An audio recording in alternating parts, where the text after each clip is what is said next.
Welcome to the Locked On Titans podcast. I am your host, Tyler Rowland. Titans fans, on today's show, I'm breaking down everything you need to know from Tennessee Titans training camp practice on Thursday. The biggest story of the day was all-pro safety Kevin Byard having a monster performance, and that included being challenged by a Tennessee Titans rookie. I'll go over that battle. Next, we got to talk about Malik Willis, who had his best day with the Tennessee Titans so far, that included a ton of excellent touchdown passes. Then we got to talk about some of the absences at Titans practice on Thursday, as there were a lot of people on that list, as well as a few additional notes from some standout performances at practice. Breaking down everything you need to know from Tennessee Titans training camp practice on today's edition of the Locked On Titans podcast. Let's get it. You are Locked On Titans, your daily Tennessee Titans podcast, part of the Locked On Podcast Network, your team every day.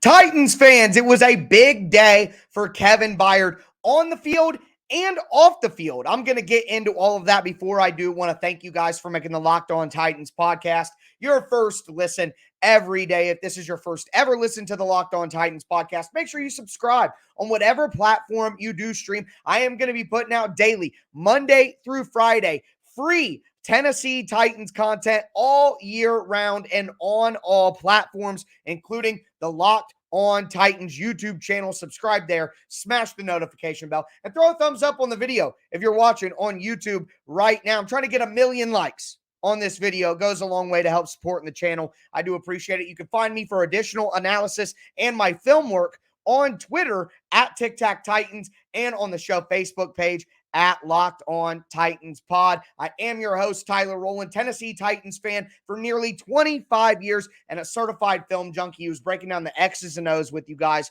all season long. But let's dive right in here. Kevin Byard, and I want to start here. Like I said, big day on the field for the Tennessee Titans all-pro safety, but a big day off the field as well. After practice, Kevin Byard was surprised by his former head coach, by some other personnel from Middle Tennessee State University, where Byard went to college, a Tennessee kid through and through, and they let him know that they would be retiring his number 20 college jersey. So love to see that. I've said this quite a bit throughout the summer as it's dawned on me.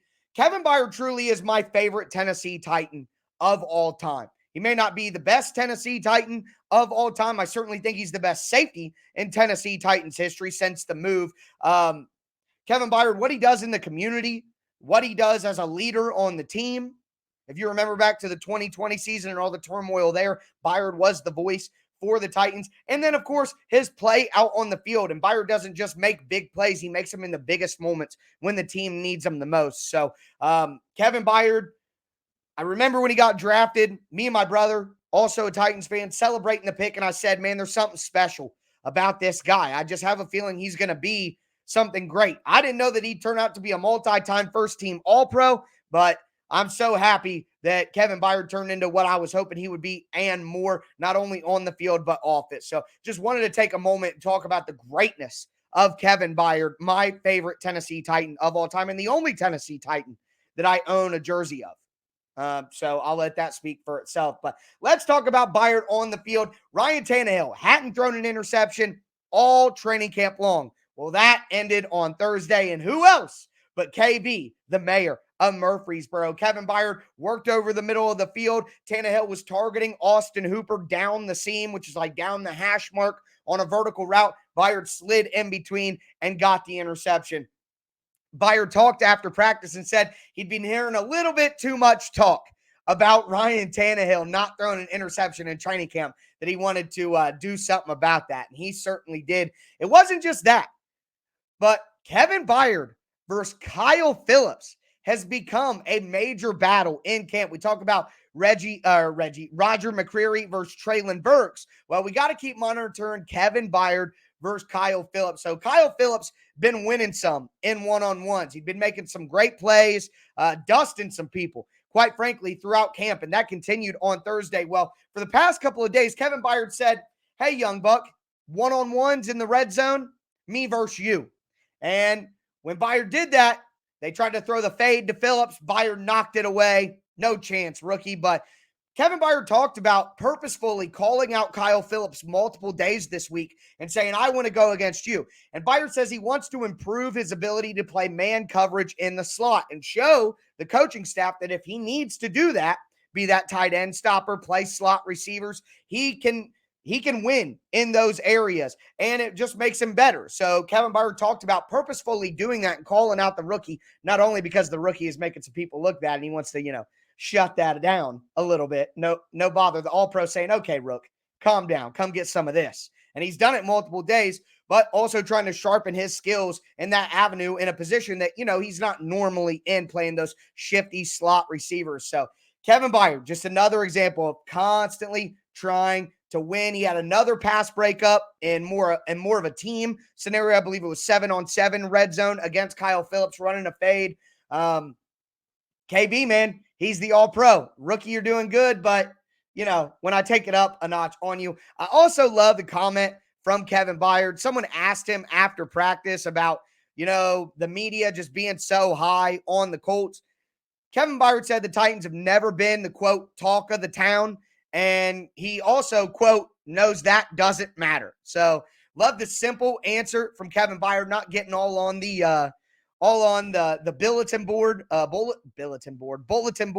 for the Colts, but also saying something the Titans fans really do want to hear. And he continues, again, to be the voice of the team when it matters. He also talked about Christian Fulton.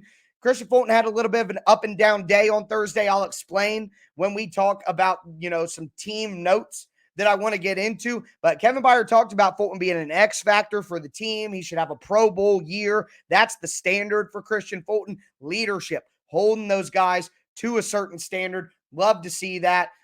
Do want to mention, we talked a little about Kyle Phillips here during the segment because he, is taking on Kevin Byard in the drills. Kyle Phillips got to run with the first team again. Had a bad play where him and Tannehill read a situation differently, and Phillips made a mistake and didn't run the right route.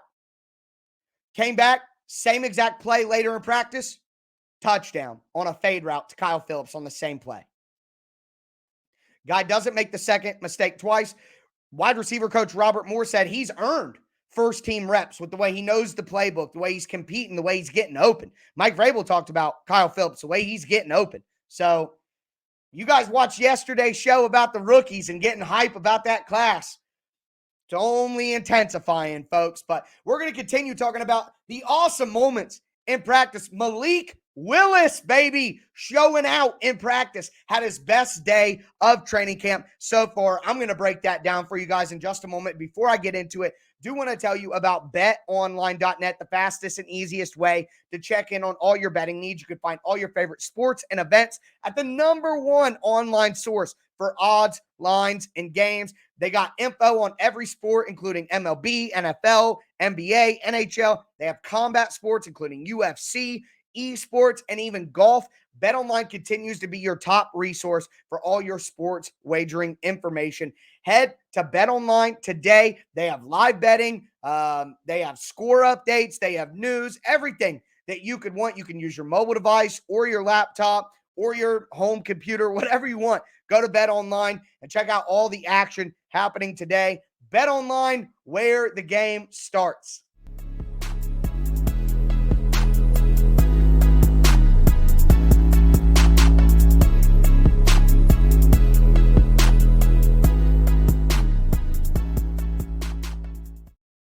Titans fans, we are going to break down a fantastic performance from Music City Malik in Titans training camp on Thursday. Before we get into that, I do want to thank you guys again for making the Locked On Titans podcast your first listen every day. Make sure you subscribe. Again, guys, Monday through Friday, free Tennessee Titans content on every platform, including the Locked On Titans YouTube channel. If you're one of the podcast folks who just listens to the audio and you have YouTube, still go subscribe to the channel. It would help me out, and the show's free. So not asking a lot from you guys there. And also, now I am asking a little bit of a lot. I'm sorry, but haven't had reviews in quite some time throughout the summer. If you guys are enjoying the show, you like what you hear, head over to Apple iTunes, throw me a 5-star review. I would greatly appreciate that. Again, going to be a lot of new listeners joining the club here with us at the beginning of the season. There always is. Tell these people exactly what they're going to get if they give the Locked On Titans podcast a couple of spins during the year. But let's talk about Malik Willis, baby. So we started hearing good things at the beginning of the day from quarterback coach Pat O'Hara. And Pat O'Hara talked about Malik Willis and basically said his decision-making has just improved incredibly. He's been making great decisions. Of course, it's still about the timing. And he talked about just working within the pocket, staying within the tackle box, learning how to operate there. They know that Malik can play well outside of the pocket. They're aware of that. They need Malik to get comfortable inside the pocket. So they're working on all that. But he talked about how he's such a quick learner, getting everything, really putting it into practice. And did he ever put it into practice on Thursday? So it started shaky for Malik. I'm not going to lie to you. He had a pretty rough performance in one-on-one period in the red zone where they're just, in the red zone, low red zone, 10-yard line, 5-yard line, and it's one-on-one wide receiver versus defensive back or tight end versus defensive back, whatever, running back versus linebacker. He had some bad throws. Comes out at the beginning of red zone 7-on-7, makes a couple of overthrows. That's all true.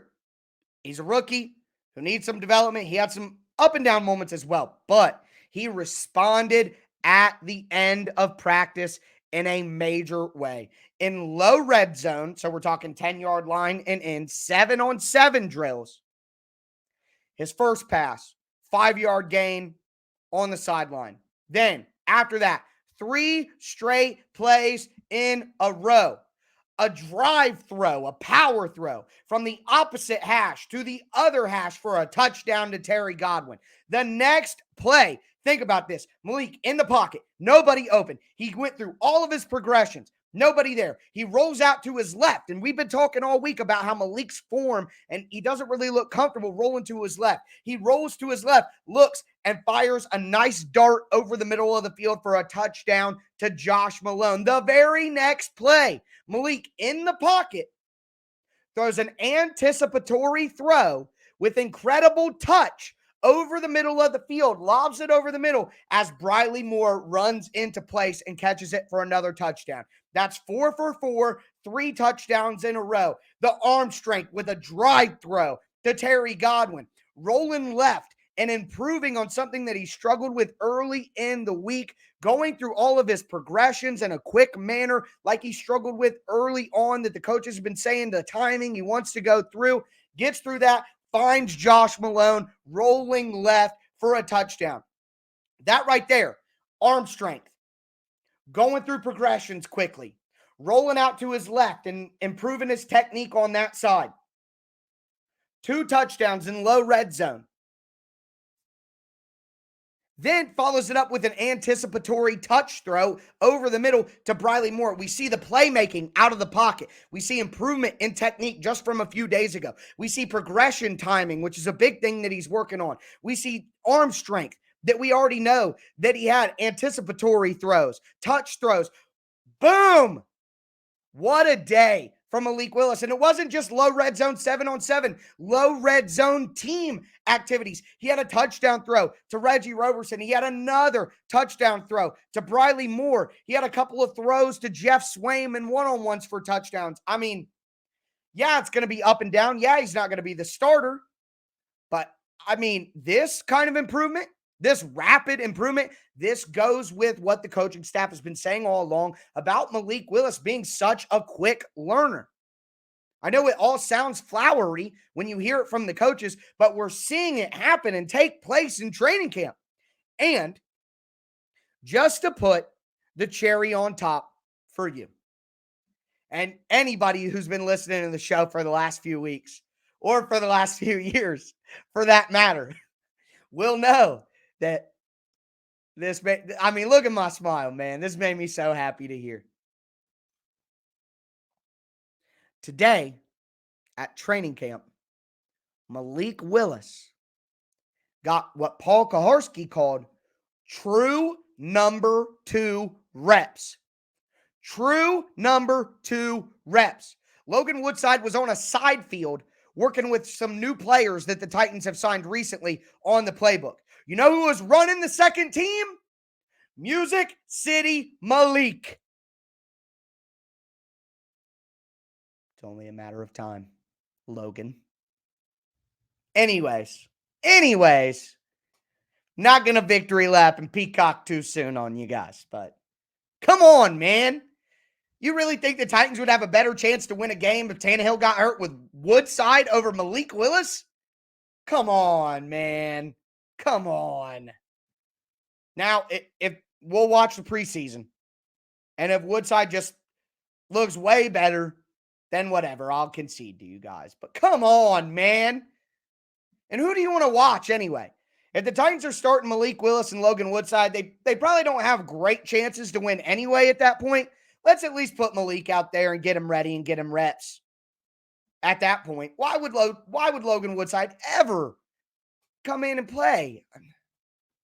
Whatever, man. I'm not gonna get on that tangent today, but man, this Malik Willis stuff really got me hype on Thursday. So good stuff there. But there's a lot of other notes, including absences from practice, injuries that took place in practice with 2 different players, some additional notes on guys like Rashad Weaver, Ryan Tannehill had a pretty good day. Racey McMath continues to ball out. So we're covering all of that still on today's edition of the Locked On Titans podcast.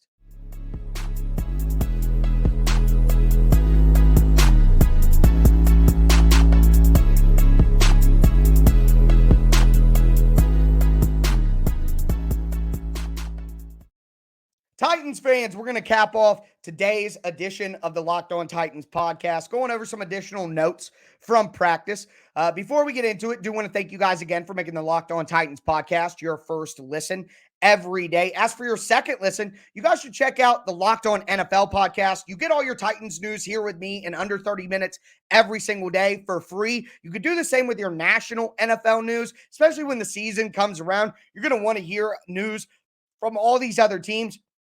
Not only just to be an informed fan who loves football, but also the Titans play a bunch of games this year. You never know who they're going to play, maybe in the playoffs later in the season. Stay up to date with all the teams. And if you're a fantasy football person, then you definitely want to intake as much NFL national news as you possibly can. The Locked On NFL podcast is free and available on all platforms, just like Locked On Titans. I host the Thursday show every week. So if you go over there and you subscribe, you're showing me some support as well. But let's get into some of the players who didn't participate in practice, and then some guys who got hurt during practice.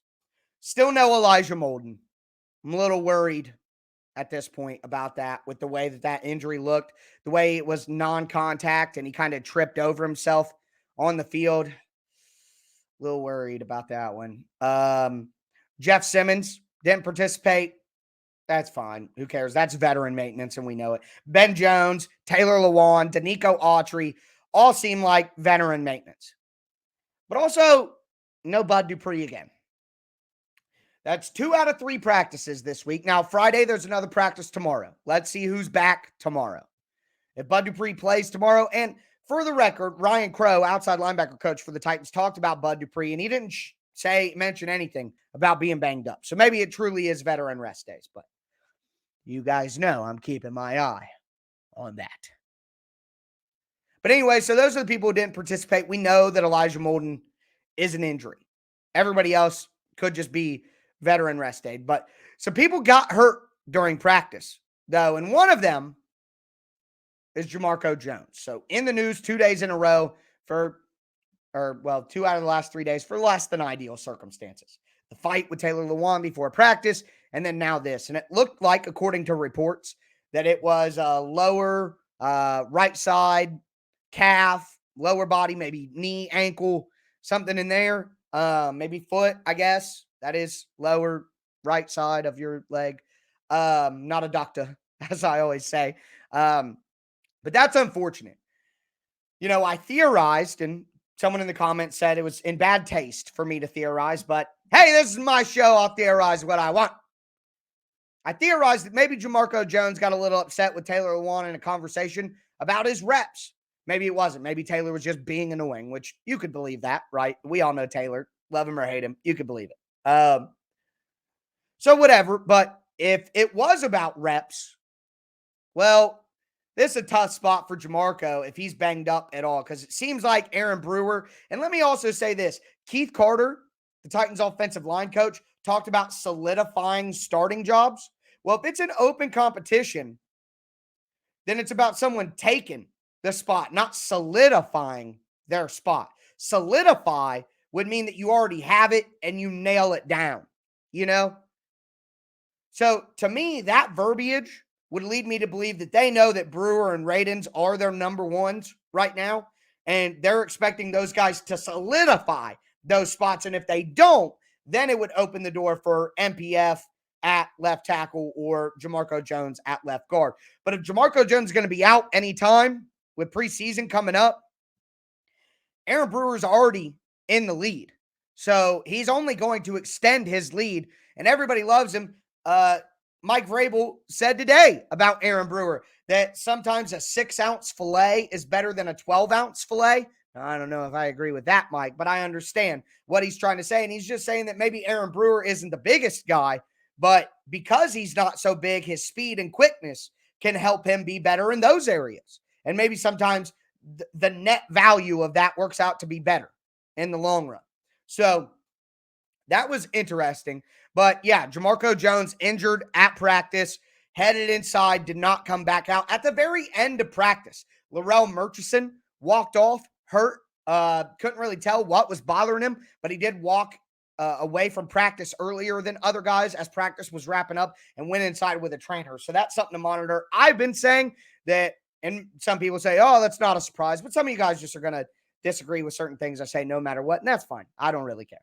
But it would be a little bit of a surprise cut for see Larrell Murchison go. If I had to give a surprise cut that could be coming during Titans camp that maybe people aren't expecting, it would be Larrell Murchison. There's so many guys behind him. I've been saying it for weeks. Peavy, Haskell Garrett, Kevin Strong, even a guy like DeMarcus Walker is going to be taking a spot. You already have Naquan and you have Tier.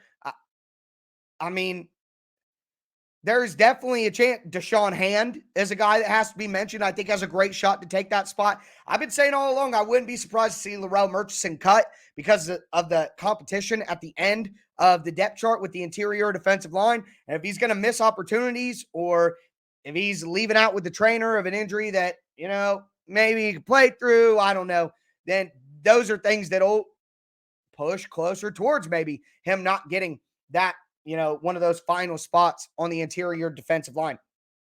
Moving forward, though, to some good news. Want to end off on some good news. Racey McMath had 2 good catches against the first team defense. Again, both of them on Christian Fulton, one on the sideline, and then he beat Christian Fulton deep for a touchdown. Mike Vrabel talked about he understands what is expected of him and what his role is within the offense better now than ever before, and it's allowed him to have a great camp. So I said on Racy Day, what was it, Tuesday, when he had, you know, those 3 touchdown catches and all those big plays? I said that the big thing for Racy is consistency. And yeah, consistency for everyone. But when you're a young guy who hasn't been consistent, Kevin Byard's been consistent. Robert Woods has been consistent. Nick Westbrook-Akina's been consistent. When you're a guy who hasn't been consistent in your career because you're a young guy and you haven't had the chance to prove that, well, that's something that people are going to be looking for you. Yeah, you look good on this day. See, we know how good Kevin Byard is because he's been consistent. There's no questions there. But with a young guy like Racy, you start showing consistency, that's when people start to believe in your good days. Oh, okay. Yeah, he can be that. He can do this over and over again. Uh-oh. There we go. Don't want to upset you guys. Inside joke for the YouTube crowd.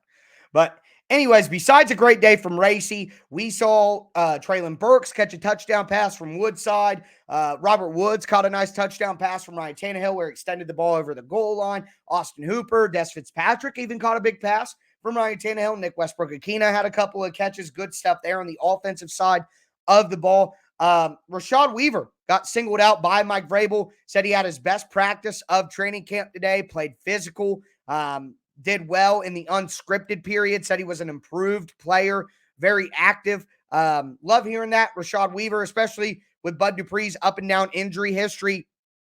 Rashad Weaver is going to be critical as what I think is the third edge rusher on this team in purely rush situation. So he's going to have to be a critical factor for the Titans defense if they want to be the defense that they want to be. But that's going to do it for my recap. I know I don't normally do a show on Friday, and hey, I'm closing on my brand new house Friday afternoon. So I probably won't have a show out for you guys at the normal time, like 6 p.m., 6:30, somewhere in there. But I may go live later on in the night when I get home. If I have time during the day, Friday's a very busy day for me, as I'm explaining. If I do have time during the day to kind of pre-record something right after practice finishes and then put it out to you guys in the afternoon, I may be able to do that. Kind of depends. Don't want to promise anything. But with tomorrow's practice happening, I feel like I'm not going to be able to help myself. I'm going to have to get some content out there. So I don't know if it's going to be 5 o'clock. I don't know if it's going to be 10 o'clock. I don't know if it's going to be Saturday. I'm going to get something to you to break down everything that took place at Friday's Titans practice. So football's coming close. Hey, there was a football game last night. If you're listening to this on podcast, if you're going to watch on YouTube, there's a football game tonight. It's going to be one of those things where you get excited, you turn it on, and you're like, man, this is garbage. And that's all right. That's all right. It happens every year. What it really means more than anything is there's a football game. And a week from Thursday, there's a Tennessee Titans football game. Let's go, baby. It's time. That's going to do it for me today, though, folks. As always, I am your host, Tyler Rowland, and this was Locked On Titans.